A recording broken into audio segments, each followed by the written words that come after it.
The history of Turkey. From this title, we can understand as the period between the formation of the Republic, in the 29th of October 1923, and the present days, or the period of Ottoman and Turkic Beyliks. But we are going to refer to the entire period of known history of this land.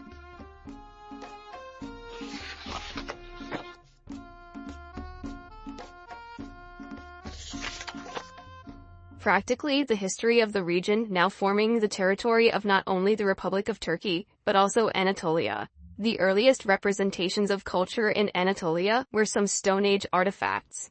Due to its strategic location at the intersection of Asia and Europe, Anatolia has been an important place of several civilizations since prehistoric times. At the start of the Bronze Age, metallurgy spread to Anatolia from Transcaucasian cultures in the late 4th millennium BCE. And it slowly entered in the sphere of influence of the Akkadian Empire. Many civilizations existed here. Speaking about one, the Hittite civilization was a member of an ancient Indo-European people who appeared in Anatolia at the beginning of the 2nd millennium BCE. By 1340 BCE, they had become one of the dominant powers in the Middle East. The remnants of Bronze Age civilizations such as the Haitian, Akkadian, Assyrian, and Hittite peoples provide us with many examples of the daily lives of its citizens and their trade.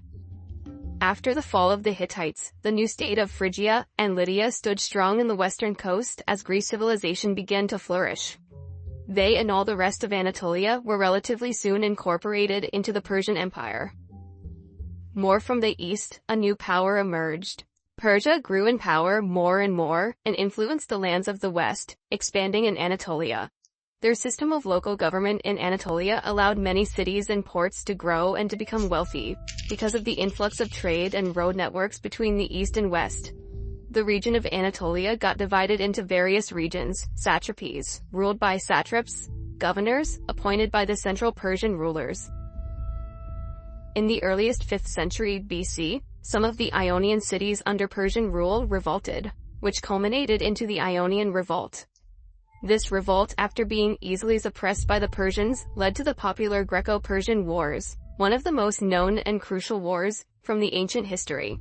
This Greco-Persian War led to the more conflicts in the Greek peninsula. Fights for power and influence happened, and revenge sentiment mixed with good leaderships led to the growth of Macedonian kingdom, under Philip II and his son Alexander the Great, who gained control of the whole region and conquered Persia in successive battles. From this point, Anatolia was more and more influenced by the Hellenic worlds. After Alexander's death, his conquests were split amongst several of his trusted generals. The Seleucid Empire, the largest of Alexander's territories, and which included Anatolia, became involved in wars with Rome more years later. The rise of Rome was felt across the Mediterranean basin. The control of Anatolia was strengthened by Rome, allowing local control to govern effectively and provide military protection, expanding deep into Anatolian territory. The territory here developed in Roman times.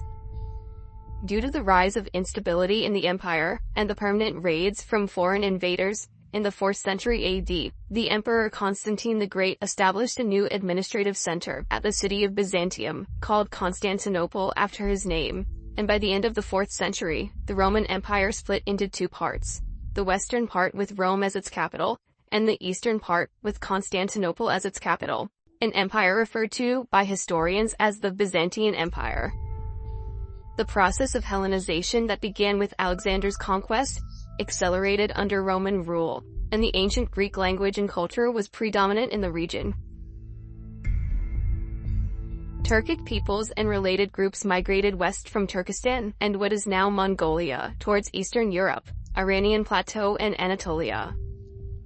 The Seljuk Turkmens created a medieval empire that controlled a vast area, stretching from the Hindu Kush to eastern Anatolia, and from Central Asia to the Persian Gulf.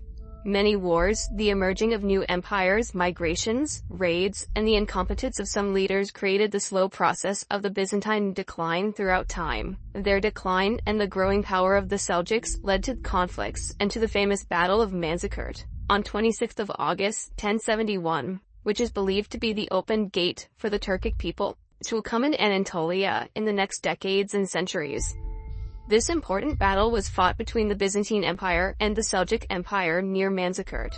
The defeat of the Byzantine Empire in the capture of their emperor Romanos Diogenes IV is an important chapter in the history of Anatolia and in the history of what will be known as the Ottoman Empire and the Republic of Turkey.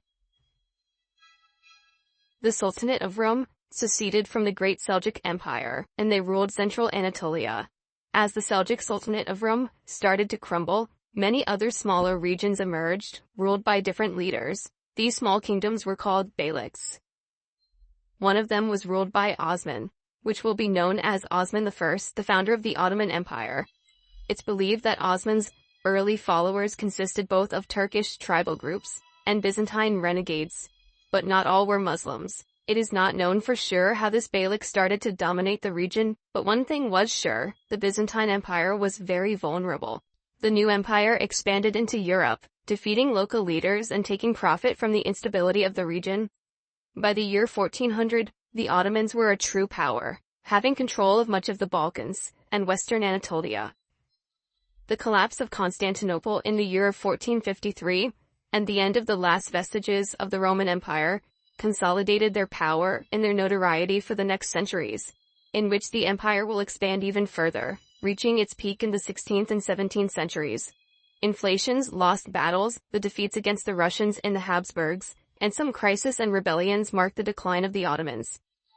The start of the 19th century was marked by national movements. Many people from different ethnicities lived in different empires or administrative forms, and rebellions started to happen. The Serbian Revolution, 1804 to 1815, marked the beginning of an era of a national awakening. Also, even some Arabs, led by the Al-Saud family, revolted against the Ottomans.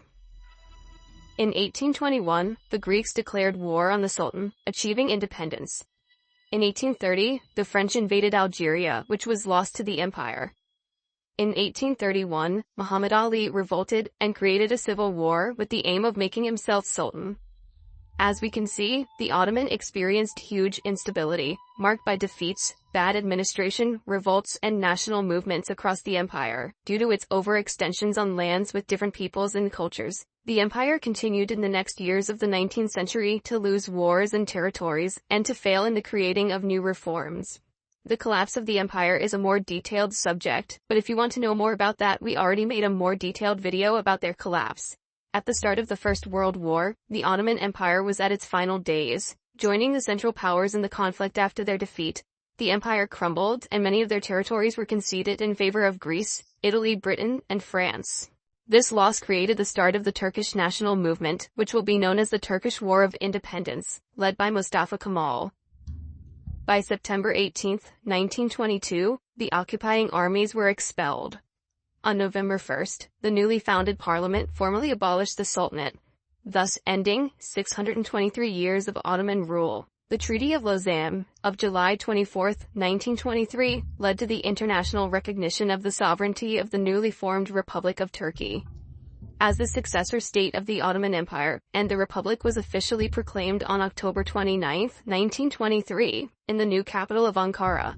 Mustafa Kemal became the Republic's first president of Turkey, and subsequently introduced many radical reforms. More rights for women were established, a new writing system in the Latin alphabet for the Turkish language was created, and many others. Turkey was neutral in World War II. They refused German requests to allow troops access to its borders and to Syria or the USSR. Due to the growing tensions of the Cold War, the US guaranteed the security of Turkey and Greece. Turkey joined NATO in 1952, an important member, especially due to its geographic position at the border with USSR. On the island of Cyprus, instability and conflict started to exist, and a military coup of July 1974, overthrowing President Makarios and installing Nico Samson as a dictator. Turkey invaded the Cyprus in 1974. Later, the Turkish Republic of Northern Cyprus was established, but just Turkey recognizes it. The single-party period was followed by multi-party democracy after 1945. The Turkish democracy was interrupted by internal problems, and by military coups in 1960, 1971, and 1980.